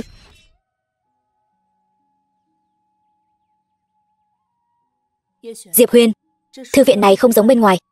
Nơi đây có quy tắc riêng. Tất cả mọi người đều phải làm theo quy tắc hành sự. Nếu vi phạm, cho dù là viện trưởng cũng sẽ bị chế tài. Người nhất định phải ghi nhớ kỹ, yên tâm đi. Tối qua ta đã khắc ghi viện quy trong lòng, tuyệt đối không làm chuyện trái với viện quy.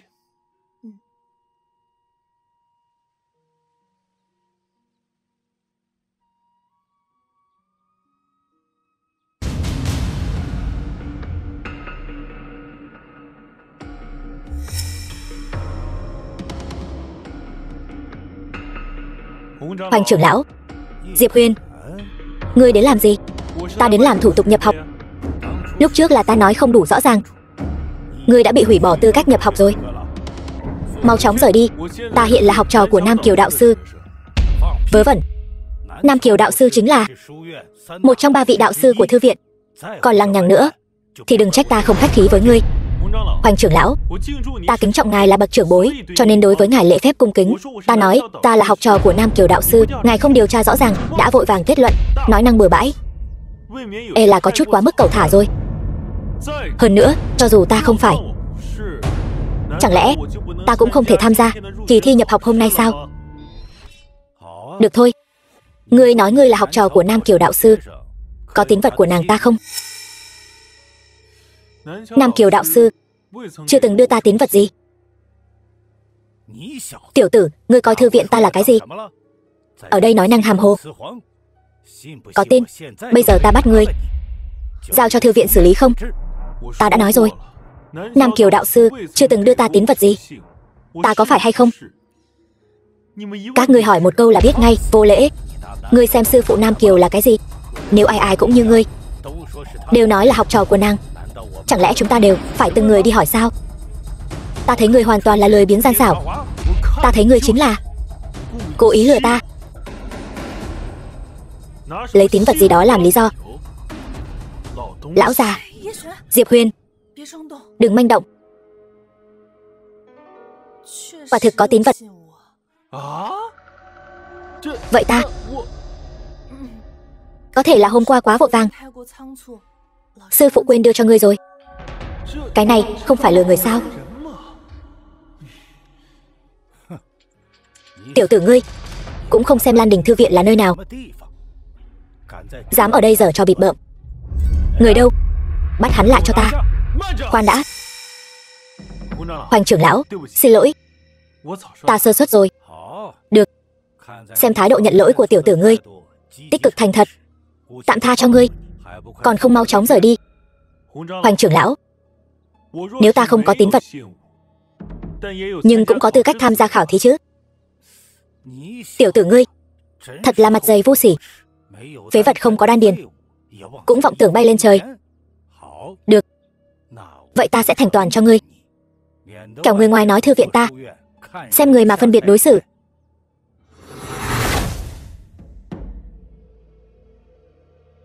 Ngươi cầm lấy.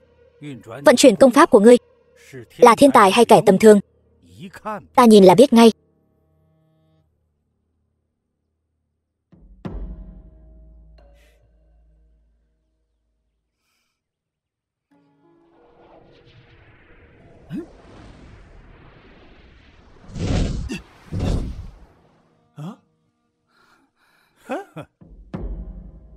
Bây giờ ngươi hết hy vọng rồi chứ?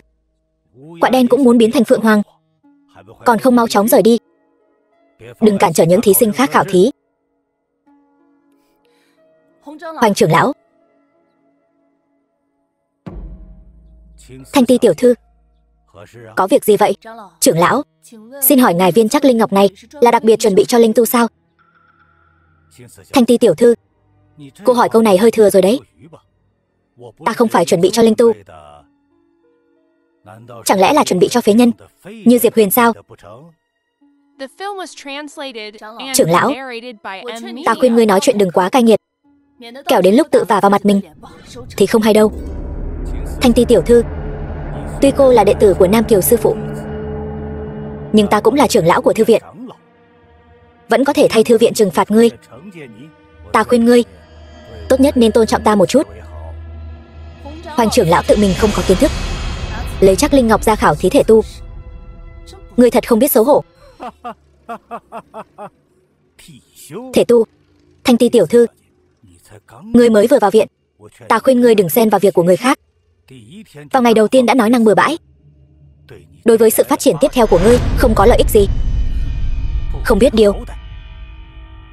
Hôm nay nếu ngươi mang tiếng xấu, sau này tài nguyên tu luyện e rằng chỉ có thể dựa vào đàn ông bố thí mà có được. Sao vậy?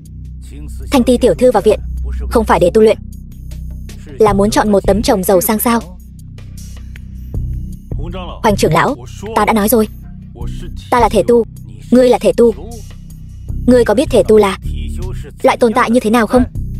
Đừng nói Vân Khê đại lục, mà cả vạn pháp vũ trụ này, thể tu giả cũng hiếm hoi vô cùng. Hoành trưởng lão, ta thật sự là thể tu. Từ khi ta bị phế bỏ, ta bắt đầu tu luyện thể thuật. Bây giờ thân thể ta mạnh mẽ vô đối, có thể đỡ được một quyền của ngài mà vẫn bình an vô sự. Nếu không tin, Hoành trưởng lão, hãy lại đây thử xem. Diệp Huyền, ngươi điên rồi. Ngươi cứ ngoan ngoãn ở yên đó, đừng tự tiện hành động. Tiểu tử, ta thấy ngươi muốn ra oai, muốn đến điên rồi phải không? Lão Phu tuy chưa từng gặp thể tu, nhưng dù sao lão Phu cũng hiểu biết sâu rộng. Thể tu quả thật mạnh hơn linh tu, cùng cấp bậc. Nhưng ngươi nói muốn đỡ một quyền của lão Phu, quả là nằm mơ giữa ban ngày. Có phải nằm mơ giữa ban ngày hay không? Thử một lần sẽ biết. Được, lão Phu sẽ không bị lớn hiếp nhỏ.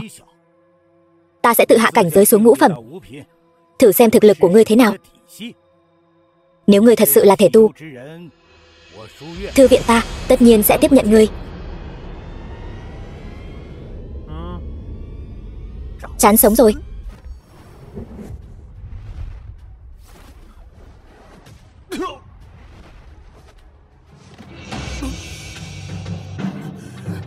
Diệp Huyền, thể tu cái khỉ gì? Lão Phu chỉ dùng 2 phần lực đạo đã đánh người thành ra thế này, thật mất mặt. Cầm lấy mà chữa bệnh.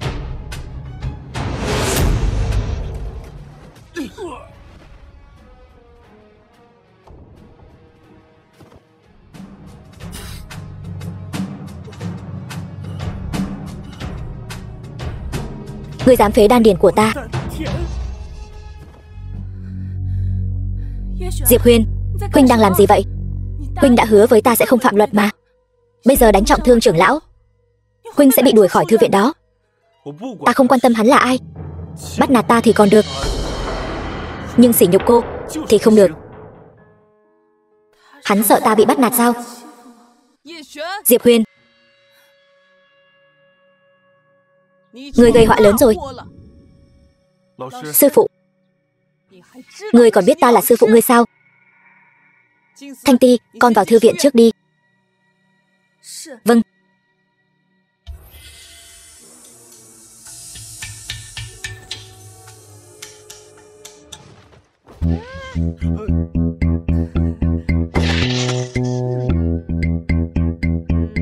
Phòng vệ chính đáng. Đúng, là hắn làm.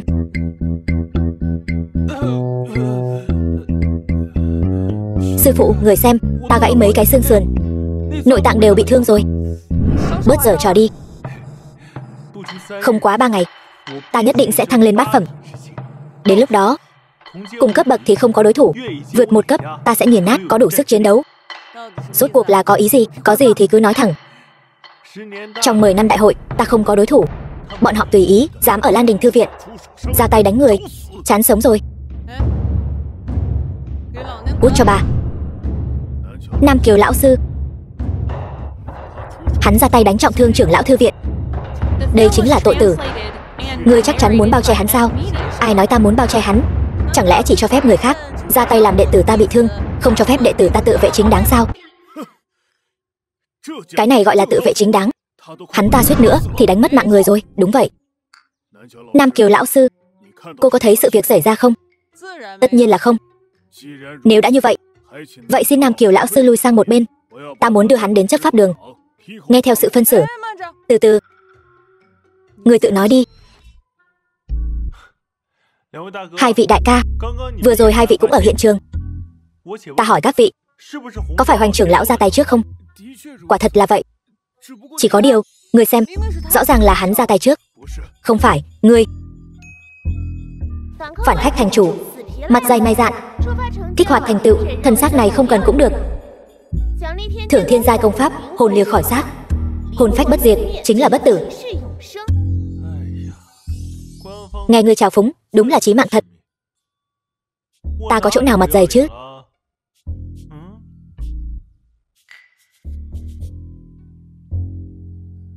Ta đưa đệ tử của ta đi trước, chỗ này các ngươi xử lý đi. Tiểu Nam, sư phụ thật sự đã làm hư ngươi rồi. Viện trưởng đại nhân, viện trưởng đại nhân. Diệp Huyền, sư phụ đây e là không bảo vệ được ngươi rồi. Không sao, ta tự có cách. Lão sư, ta tự làm tự chịu. Để ta nói với viện trưởng đại nhân. Tiểu tử được lắm, khá ngay thẳng. Viện trưởng, có thể dành chút thời gian để trò chuyện không?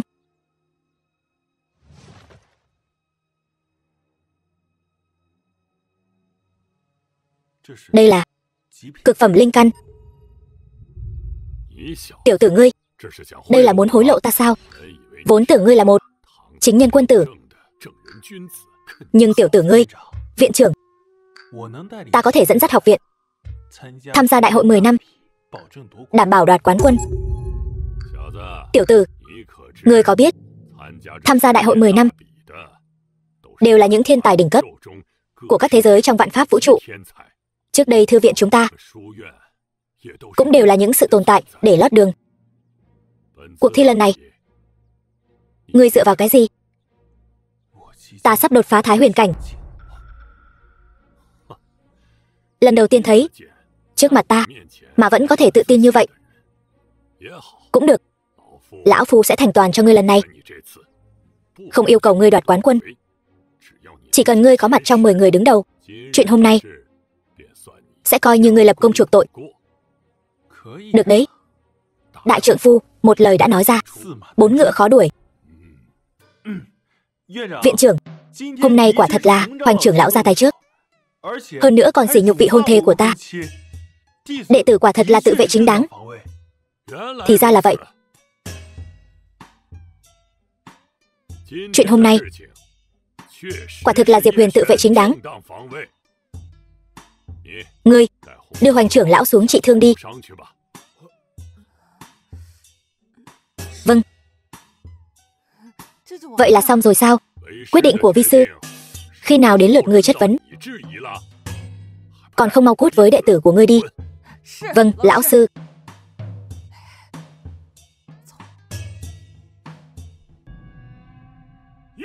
Diệp Huyền, còn không mau ra đây nộp mạng. Là ai vô lễ như vậy? Sủa bậy như chó. Ngươi chính là Diệp Huyền. Chính là ta. Người này chính là Diệp Huyền mới đến sao? Phải. Vừa nhập học đã đắc tội trưởng lão. Những ngày sau này e là không dễ sống rồi. Còn sau này cái gì nữa? Nghe nói Diệp Huyền này và Mặc Thanh Ti lén lút cưới chạy bầu. Tức là ngươi và Thanh Ti sống chung. Xem ra ngươi ngầm thừa nhận rồi. Ta muốn ký cam kết sinh tử với ngươi. Là đàn ông thì ký đi. Là sinh tử trạng đấy. Sinh tử trạng.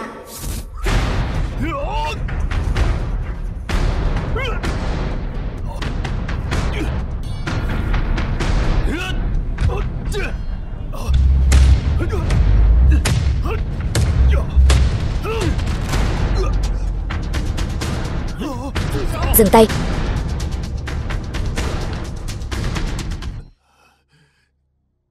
Ngươi thật liều mạng. Không thì sao? Được. Ta phục. Ngươi công phu không tệ, chỉ là không dùng não, thường xuyên bị người ta lợi dụng. Ngươi tưởng ngươi là Lã Bố sao?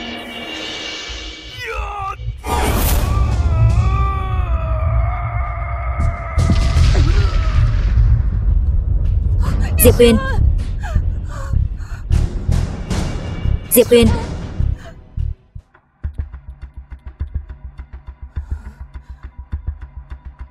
Thật là một màn kịch hay.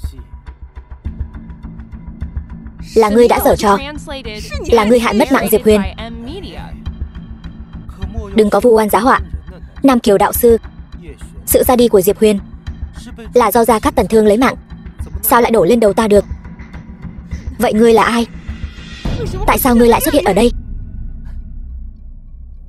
Hàn viện trưởng, tại hạ là một đan tiên. Đan tiên? Minh Phong, ta đã nghe nói về ngươi. Là người mới tới của học viện, có thể nói là tiền đồ vô lượng. Nhưng lần này đến đây không chỉ là để khoe khoang thân phận của ngươi chứ. Quả nhiên là viện trưởng, thật anh minh. Ta đeo mặt nạ mà ngài vẫn nhận ra. Hàn viện trưởng, giờ Diệp Huyền đã mất. Ta muốn mang cái xác độ kiếp cảnh đỉnh phong này luyện chế thành con rối, cũng coi như là khai sáng tiền lệ trên mảnh đất Vân Khê đại lục này. Nhưng nếu không luyện chế, chẳng phải là lãng phí sao? Người cốt cho lão nương. Người trước là xúi dục Hoành trưởng lão nhắm vào Diệp Huyền, bây giờ ngươi vẫn còn muốn luyện hắn thành con rối. Lão nương muốn lột da ngươi. Nam Kiều đạo sư, nói chuyện phải có trách nhiệm đấy. Ngươi, Nam Kiều, Hàn Duệ, nếu hôm nay ngươi đáp ứng hắn, lão nương sẽ liều mạng với ngươi.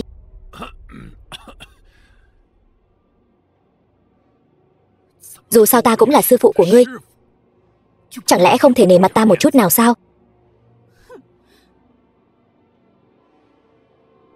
Luyện chế con rối tổn hại thiên hoa, việc này tuyệt đối không thể. Ngươi vẫn nên đi đi. Vậy cũng được.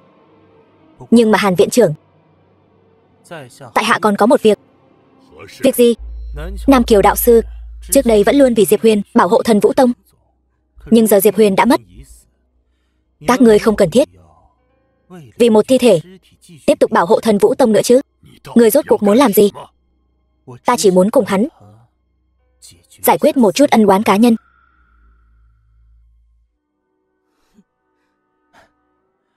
Hàn viện trưởng, trong vạn pháp vũ trụ này, một đan tiên sống sờ sờ so với một thi thể lạnh lẽo, cái nào có ích hơn cho học viện? Ta nghĩ không cần phải nói cũng biết. Nhưng ta không đồng ý. Tiểu Nam, sư phụ, vừa rồi Diệp Huyền rõ ràng đã thắng. Gia Cát Tần Thương cũng đã nhận thua. Là Gia Cát Tần Thương đột nhiên rút cạn tất cả linh lực đến tập kích Diệp Huyền. Mất mạng là đáng đời. Đáng. Còn nói không phải ngươi giở trò. Nam Kiều đạo sư, nói chuyện phải có chứng cứ. Ngươi. Được rồi, sư phụ. Diệp Huyền chính là nghe lời ngươi mà nương tay, nên mới bị kẻ ác tập kích. Hôm nay, người nhất định phải cho ta một câu trả lời. Nam Kiều đạo sư, đây vốn là một thế giới kẻ mạnh ăn thịt kẻ yếu. Muốn trách thì chỉ có thể trách bản thân hắn không đủ quả quyết. Còn nói ngươi không giở trò. Giở trò? Ta chẳng qua chỉ là kích phát một chút Tiềm lực của Gia Cát Tần Thương, ai biết Diệp Huyền lại không chịu nổi một cú như vậy. Muốn trách, chỉ có thể trách thực lực của hắn không đủ mạnh. Nhưng mà nói đi cũng phải nói lại, Nam Kiều đạo sư, người thật sự muốn vì một thi thể lạnh lẽo mà không màng đến lợi ích của học viện sao? Được rồi, việc này đến đây là kết thúc. Nam Kiều, người hãy chăm sóc Diệp Huyền cho tốt, ghi tên Diệp Huyền vào danh nhân đường. Lão sư, không chỉ như vậy, chuyện của Na Lan Quốc sau này ngươi đừng tham gia nữa. Hãy chuẩn bị thật tốt cho đại hội 10 năm. Lão sư, Diệp Huyền.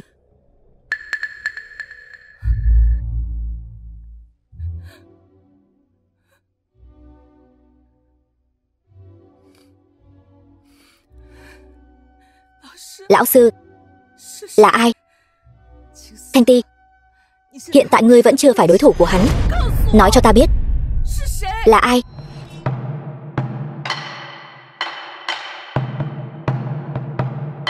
Truyền lệnh xuống, đưa tất cả mọi người trong Thần Vũ Tông xử trảm thị chúng. Vâng.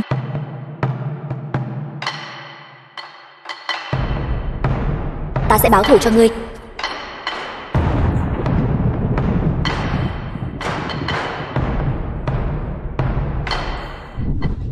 Thanh Ti cô nương, cô nên nghe lời Nam Kiều sư phụ đi. Thì ra là ngươi.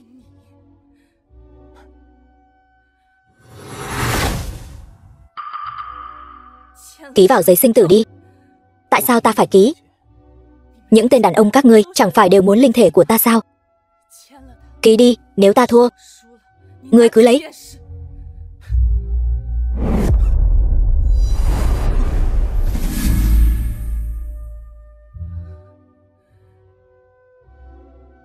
Nếu ngươi đã nôn nóng như vậy, ta sẽ thành toàn cho ngươi.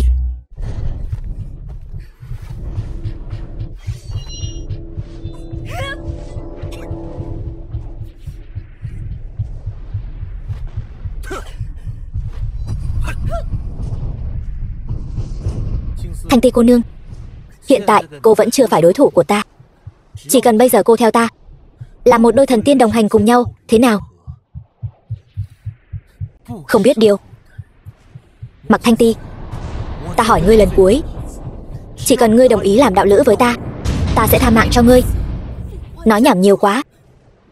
Nếu đã vậy, ta sẽ lấy mạng ngươi ngay bây giờ.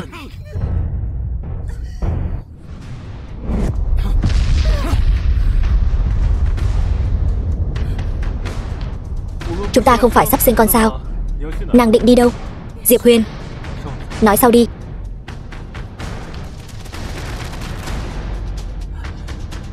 Sao có thể như vậy? Cải tử hoàn sinh, thần khí. Xem ra chẳng tốn chút công sức nào. Diệp Huyền, hôm nay ta sẽ khiến người mất đi người phụ nữ người yêu thương nhất. Người cũng sẽ tan biến theo.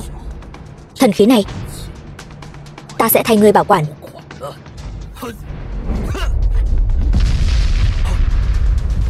Phong hậu kỳ môn, nộp mạng đi.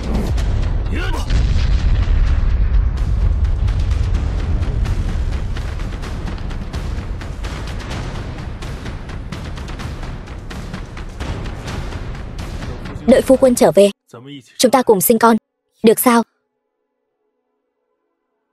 Sư phụ, phiền người chăm sóc Thanh Ti. Được, ta còn có việc phải xử lý.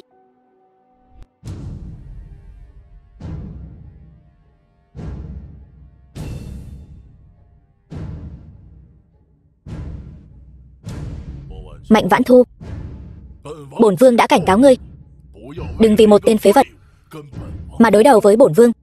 Ngươi không nghe lời khuyên. Cẩu hoàng đế, lúc trước rõ ràng là các ngươi không tuân theo quy tắc. Diệp Huyền thắng trận tỷ thí, những phần thưởng đó vốn nên thuộc về hắn. Bị ổi vô sỉ, còn muốn ta đồng lõa với ngươi. Nằm mơ giữa ban ngày. Vô lễ, lẻo mép, dám vu khống quân vương. Có quyền có thể định ra quy tắc, có tiền có thể thay đổi quy tắc. Ngươi không có quyền, không có tiền. Quy tắc chính là được tạo ra dành riêng cho ngươi. Na Lan quốc là địa bàn của bổn vương. Quy tắc của ta chính là quy tắc. Các ngươi dựa vào cái gì mà phản kháng ta? Với cái tầm nhìn của ngươi, Na Lan quốc chẳng bao lâu nữa sẽ diệt vong. Ngươi cũng chẳng làm hoàng đế được mấy năm đâu. Vớ vẩn. Nói cho ngươi biết, Diệp Huyền hắn vẫn còn sống. Nhưng mà ngươi nói cái gì? Bản vương nói Diệp Huyền vẫn còn sống. Chỉ là việc đầu tiên hắn làm sau khi tỉnh lại là cuốn gói bỏ chạy rồi. Không thể nào. Hắn không phải loại người đó. Ngươi đúng là đồ ngu ngốc. Để ta nói cho ngươi biết, Diệp Huyền trước là đến mặc ra làm chó giữ cửa, sau đó lại dùng lời ngon tiếng ngọt lừa gạt đại tiểu thư mặc ra. Rồi sau đó hắn dựa vào quan hệ của mặc ra vào được Lan Đình thư viện. Nói như thế này cho ngươi hiểu, vào được thư viện này rồi, sau khi ra khỏi thư viện sẽ trở thành bá chủ một phương. Đó mới là người thông minh. Ngươi nói không phải sự thật. Ngươi đúng là không thấy quan tài không rơi lệ.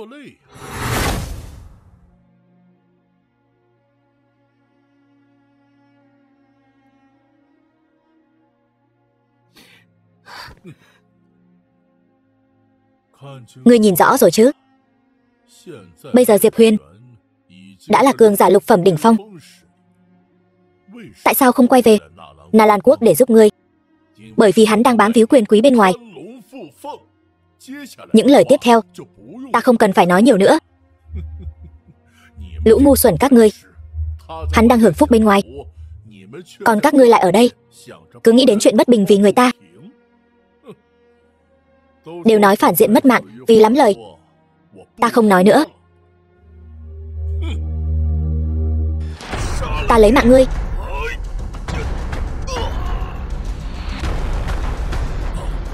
Súc sinh, ngươi vẫn còn sống sao? Diệp Huyền, lão già, ngươi vẫn còn sống thì cha ngươi sao mất mạng được? Hôm nay chính là ngày mất mạng của ngươi.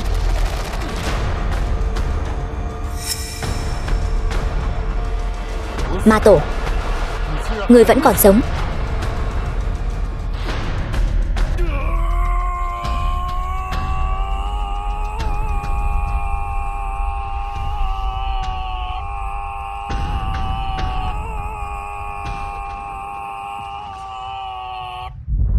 Sơ suất rồi.